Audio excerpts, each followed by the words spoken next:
गणेश गीता नवम अध्याय सगुण उपासना की श्रेष्ठता, क्षेत्र, ज्ञान तथा ज्ञेय का वर्णन।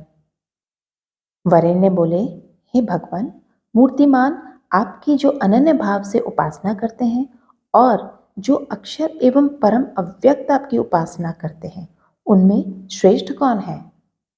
हे विभो, आप सब जानने वाले, सबके साक्षी, भूत भावन ईश्वर हैं। इस कारण मैं आपसे पूछता हूं, आप कृपा करके बताइए। श्री गणेश जी बोले, जो भक्त मूर्तिमान मेरी भक्ति पूर्वक उपासना करता है, वह हृदय में मुझे धारण करने वाला अनन्य भक्तिमान मुझे विशेष मान्य है। संपूर्ण इंद्रियों को अपने वश में करके सब प्राणियों का हित करता हुआ जो अक्षर, अव्यक्त, सर्वव्यापी और कूटस्थ स्थिर ब्रह्म का ध्यान करता है तथा जो जानने में अशक्य मेरी उपासना करता है, वह भी मुझे ही प्राप्त करता है। उसका भी मैं संसार सागर से उद्धार करता हूँ। अव्यक्त ब्रह्म की उपासना करने वाले जनों को अधिक क्लेश भोगना पड़ता है। जो व्यक्त स्वरूप की भक्ति से प्राप्त होता है, वही अव्यक्त की उपासना से होता है। थोड़ा जानने वाला भी यदि भक्तिमान हो तो वह संपूर्ण विद्वानों में श्रेष्ठ है। इसमें मुख्य कारण भक्ति ही है। जो भक्ति विहीन होकर भजन करता है वह चांडाल है, और जो जन्म से चांडाल होकर भी मेरी भक्ति पूर्वक भजन करता है वह उस ब्राह्मण से भी श्रेष्ठ है। शुक आदि तथा सनक आदि ऋषिगण भक्ति से ही मुक्त हुए हैं, और भक्ति से ही नारद और चिरंजीवी मार्कंडेय आदि मुझको प्राप्त हुए हैं। इस कारण भक्ति से मन और बुद्धि मुझ में लगानी चाहिए। हे राजन, भक्ति पूर्वक मेरा यजन करोगे तो मुझे ही प्राप्त होगे। हे राजन, यदि मुझ में अपना मन ना लगा सको तो अध्यास योग से मुझे प्राप्त होने का यत्न करो।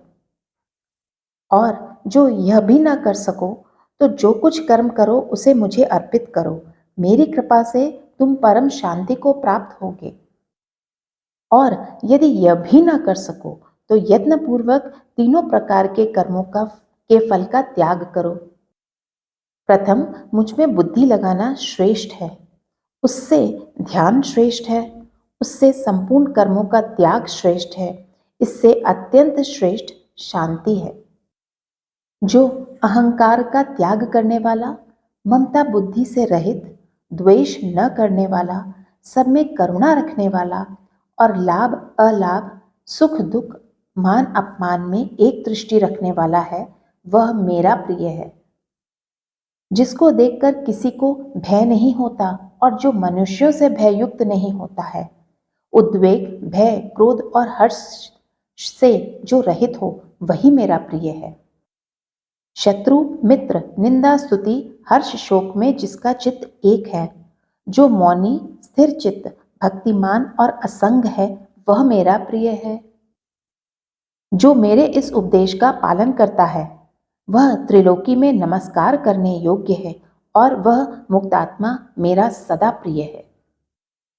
जो अनिष्ट की प्राप्ति में द्वेष और इष्ट की प्राप्ति में हर्ष नहीं करता तथा क्षेत्र और क्षेत्रज्ञ को जानता है, वही मेरा सबसे प्रिय है। वरेण्य बोले, हे गजानन, क्षेत्र क्या है और उसको जानने वाला कौन है? उसका ज्ञान क्या है? हे करुणा के सागर, मुझ प्रश्न करने वाले को यह सब आप बताइए। श्री गणेश जी बोले, पृथ्वी, जल आदि 5 महाभूत और उनकी गंध रस आदि तन्मात्राएं, 5 कर्मेंद्रियां, अहंकार, मन, बुद्धि और 5 ज्ञानेंद्रियां, अव्यक्त मूल प्रकृति, इच्छा, धैर्य, द्वेष, सुख दुख और चेतना सहित ये सारा समूह क्षेत्र कहलाता है। हे राजन, उसको जानने वाला सर्व अंतर्यामी, सर्वव्यापक तुम मुझको जानो। मैं और यह समूह, ये दोनों ज्ञान के विषय हैं। सरलता, गुरु शुश्रूषा, इंद्रियों का विषयों से वैराग्य, पवित्रता, सहनशीलता, पाखंड का त्याग, जन्म मरण आदि में दोष दृष्टि, समदृष्टि, दृढ़ भक्ति, एकांतता तथा शम दम सहित जो ज्ञान है, हे राजन, उसी को यथार्थ ज्ञान समझो। हे राजन, इस ज्ञान के विषयों को मैं कहता हूं, तुम श्रवण करो, जिसके जानने से संसार सागर से छूटकर मुक्त हो जाओगे। जो अनादि, इंद्रिय रहित, सत रजतम आदि गुणों का भोक्ता, किंतु गुणवर्जित, अव्यक्त, सत असत से परे तथा इंद्रियों के विषयों का प्रकाशक है, विश्व को धारण करने वाला, सर्वत्र व्यापक, एक होकर अनेक रूप से भासता है, वह बाहर भीतर से पूर्ण, असंग और अंधकार से परे है। अत्यंत सूक्ष्म होने से वह जाना नहीं जाता, ज्योतियों को भी प्रकाशित करने वाला है। इस प्रकार ज्ञान से ज्ञान योग पुरातन पुरुष को गे ब्रह्म जानो। यही पर ब्रह्म गे है, यही आत्मा पर, अव्यय और प्रकृति से परे पुरुष कहलाता है।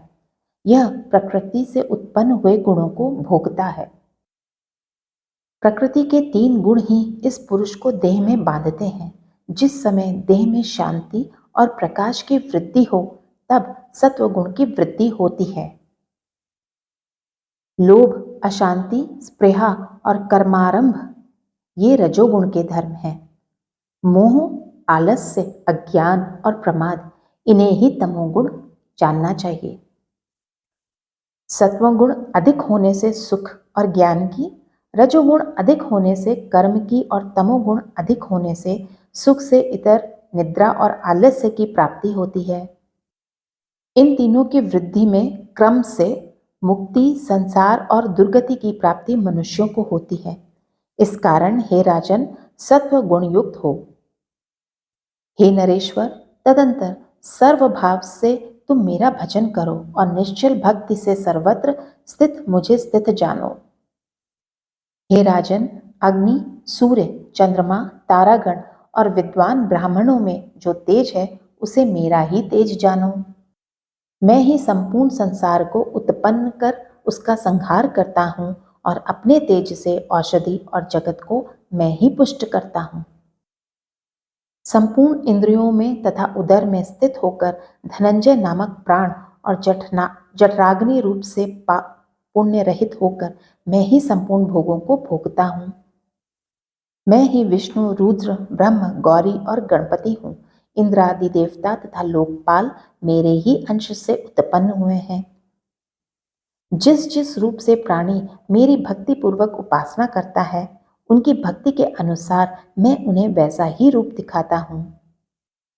हे राजन, इस प्रकार क्षेत्र, ज्ञाता, ज्ञान और ज्ञेय का विषय तुमसे मैंने वर्णन किया है। जो तुमने पूछा था वह सब मैंने बता दिया। इति श्री गणेश पुराणे गजानन वरेण्य संवादे गणेश गीतायाम क्षेत्र ज्ञात्र ज्ञान ज्ञेय विवेक योगो नाम 9वां अध्याय। यहाँ पर गणेश गीता का 9वां अध्याय पूर्ण होता है। ओम श्री गणेशाय नमः।